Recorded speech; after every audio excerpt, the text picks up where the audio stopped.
নমস্কার বন্ধুরা, স্বপ্নার কিচেনে আপনাদের সবাইকে স্বাগত জানাই। আশা করি আপনারা সবাই ভালো আছেন। আজকে আমি নিয়ে চলে এসেছি অতি পুরনো একটা রেসিপি, চিংড়ি মাছ দিয়ে গাটি কচুর দম, যা গরম ভাতের সাথে খেতে কিন্তু অসাধারণ লাগে। আশা করি রেসিপিটা আপনাদের ভালো লাগবে। যদি রেসিপিটা আপনাদের ভালো লেগে থাকে, ইউটিউব থেকে দেখলে অবশ্যই আমার চ্যানেলটাকে সাবস্ক্রাইব করে পাশে থাকা বেল আইকনটি প্রেস করে দেবেন। আর যারা ফেসবুক থেকে দেখছেন, অবশ্যই কিন্তু পেজটাকে ফলো করার অনুরোধ রইল। তাহলে ঝটপট দেখে নেওয়া যাক আমার আজকের এই রেসিপিটা। চিংড়ি মাছ দিয়ে গাটি কচুর দম বানানোর জন্য এখানে নিয়েছি প্রায় 500 গ্রাম মতো গাটি কচু। প্রথমে এখানে একটা ছুরি দিয়ে গাটি কচুর খোসাগুলোকে ছাড়িয়ে নিচ্ছি।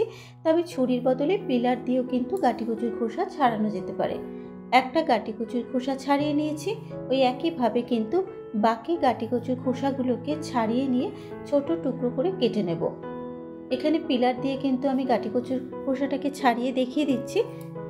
আপনারা কিন্তু বটি দিয়েও পারলে কেটে নিতে পারেন। এইভাবে প্রত্যেকটা গাটি কচুর খোসা ছাড়িয়ে নিয়ে গাটি কচুটাকে ছোট টুকরো করে ঠিক এইভাবে কেটে নিয়ে গাটি কচুটাকে ধুয়ে রেখেছি। আর নিয়েছি এখানে প্রায় 350 গ্রাম মতো চিংড়ি মাছ। চিংড়ি মাছগুলোকে ধুয়ে পরিষ্কার করে রেখেছি। এবার চিংড়ি মাছের মধ্যে দিয়ে দিলাম স্বাদ মতো নুন আর হলুদ গুঁড়ো। নুন আর হলুদ গুঁড়ো দেবার পর চিংড়ি মাছের সাথে মিশিয়ে নিয়ে চিংড়ি মাছটাকে মেখে নিয়েছি। মেখে নেবার পর এবার গাটি কচুটাকে ভেজে নেব। গাটি কচুটা ভাজার জন্য কড়াইয়ের মধ্যে দিয়েছি 3 টেবিল চামচ সর্ষের তেল। তার মধ্যে এবার ধুয়ে রাখা গাটি কচুগুলোকে দিয়ে দিচ্ছি। এখানে গাটি কচুগুলোকে আমি ভেজে নিচ্ছি। আপনারা চাইলে সেদ্ধ করেও কিন্তু গাটি কচুটাকে ভেজে নিতে পারেন। এবারে গাটি কচুর মধ্যে স্বাদ মতো নুন দিয়ে দিলাম আর দিয়ে দিলাম 1/2 চা চামচ হলুদ গুঁড়ো। নুন আর হলুদ গুঁড়োটা গাটি কচুর সাথে মিশিয়ে নিয়ে গাটি কচুটাকে হালকা লাল করে ভেজে নেব। গাটি কচুটা ভাজা হতে হতে এবার কিন্তু একটা মশলা রেডি করে নেব।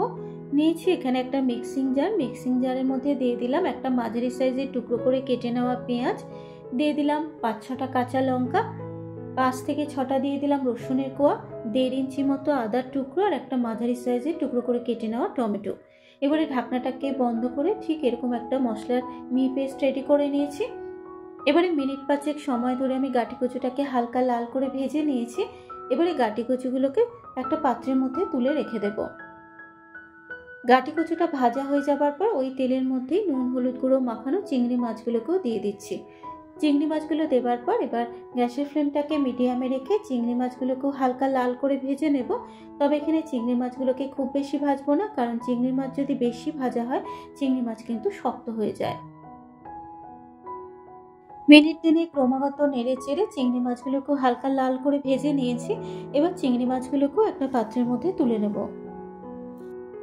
চিংড়ি মাছ ভেজে তুলে নেবার পর ওই তেলের মধ্যে দিয়ে দিচ্ছি আরও 1 টেবিল চামচ মতো সর্ষের তেল। তেলের মধ্যে এবার একটু ফোড়ন দিয়ে দেবো। দিয়ে দিলাম 2টো শুকনো লঙ্কা ফাটিয়ে, 2টো তেজপাতা আর 1/2 চা চামচ গোটা জিরে ফোড়ন দিয়ে দিলাম। এবারে ফোড়নটাকে খুব ভালো করে ভেজে নেব। ফোড়নের থেকে যখন সুন্দর একটা গন্ধ বেরোবে, এবার এর মধ্যে মিক্সিতে বেটে রাখা মশলাটা দিয়ে দেবো আর দিয়ে দেবো সামান্য পরিমাণে একটু মশলা ধোয়া জল। এবার মশলার মধ্যে স্বাদ মতো নুন আর একটু হলুদ গুঁড়ো দিয়ে দিলাম। নুন আর হলুদ গুঁড়োটা মশলার সাথে মিশিয়ে নিয়ে মশলাটাকে খুব ভালো করে একটু কষিয়ে নেব, যতক্ষণ না আদা রসুন পেঁয়াজ টমেটোর কাঁচা গন্ধটা চলে যাচ্ছে। মিনিট 3 সময় ধরে মশলাটাকে খুব ভালো করে ভেজে নিয়েছি। আর মশলা থেকে যখন কাঁচা গন্ধটা চলে গেছে, এবার এর মধ্যে কিছু গুঁড়ো মশলা অ্যাড করব। দিয়ে দিলাম 1/2 চা চামচ জিরের গুঁড়ো, 1/2 চা চামচ ধনের গুঁড়ো, কালারের জন্য দিয়ে দিলাম 1/2 চা চামচ কাশ্মীরি লঙ্কার গুঁড়ো আর দিয়ে দিলাম খুব সামান্য পরিমাণে একটু জল, যাতে মশলাটা পুড়ে না যায়। এবারে মশলাটাকে খুব ভালো করে একটু কষিয়ে নিচ্ছি, যতক্ষণ না মশলা থেকে তেল ছেড়ে আসবে। আর মশলাটা যত ভালো করে কষানো হবে, গাটি কচুর দমটা খেতে ততই কিন্তু ভালো হবে। মিনিট 2 সময় ধরে মশলাটাকে খুব ভালো করে কষিয়ে নিয়েছি আর মশলা থেকে কিন্তু তেলও ছেড়ে এসেছে। এবার এর মধ্যে দিয়ে দেবো ভেজে রাখা গাটি কচু আর দিয়ে দেবো ভেজে রাখা চিংড়ি মাছ। ভেজে রাখা গাটি কচু আর চিংড়ি মাছটা দেবার পর মশলার সাথে মিশিয়ে নিয়ে খুব ভালো করে একটু কষিয়ে নেব। আর এর মধ্যে সামান্য পরিমাণে একটু জল দিয়ে দিচ্ছি, যাতে লেগে না যায়। জলটা দেবার পর এবার আবারও খুব ভালো করে একটু গাটি কচুটাকে মশলার সাথে কষিয়ে নেব।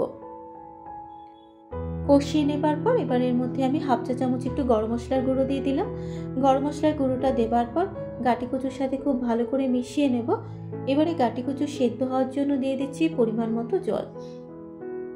জল দেবার পর এবার খুব ভালো করে গাটি কচুর সাথে মিশিয়ে নেব। জল দিয়ে নাড়াচাড়া করে নেবার পর এবার গ্যাসের ফ্লেমটাকে মিডিয়ামে রেখে মিনিট 10 ঢাকা দিয়ে গাটি কচুটাকে একটু সেদ্ধ হতে দেব। 10 মিনিট পর এবার ঢাকনাটাকে খুলে দিয়েছি। গাটি কচু কিন্তু খুব ভালো মতো সেদ্ধ হয়ে গেছে আর অনেক গাটি কচু কিন্তু ভেঙেও গেছে। আর চিংড়ি মাছ দিয়ে গাটি কচুর দম কিন্তু প্রায় তৈরি হয়ে গেছে। সবশেষে এর মধ্যে দিয়ে দেবো ফ্লেভারের জন্য কয়েকটা চেরা কাঁচা লঙ্কা দিয়ে দিচ্ছি আর দিয়ে দেবো অল্প পরিমাণ একটু ধনেপাতা কুচানো। চেরা কাঁচা লঙ্কা আর ধনেপাতা কুচানোটা দেবার পর গাটি কচুর সাথে খুব ভালো করে মিশিয়ে নেব। মেশানো হয়ে যাবার পর এবার গ্যাসের ফ্লেমটাকে বন্ধ করে মিনিট 2-3 ঢাকা দিয়ে স্ট্যান্ডিং টাইমে রেখে দেব। তৈরি হয়ে গেছে আমার আজকের রেসিপি চিংড়ি মাছ দিয়ে গাটি কচুর দম। আশা করি রেসিপিটা আপনাদের ভালো লাগবে। যদি রেসিপিটা আপনাদের ভালো লেগে থাকে অবশ্যই আমাকে কমেন্ট করে জানাতে ভুলবেন না। আজকের মতো এই পর্যন্ত, আবারও হাজির হয়ে যাব অন্য কোনো নতুন রেসিপি নিয়ে। সুস্থ থাকবেন, ভালো থাকবেন, ধন্যবাদ।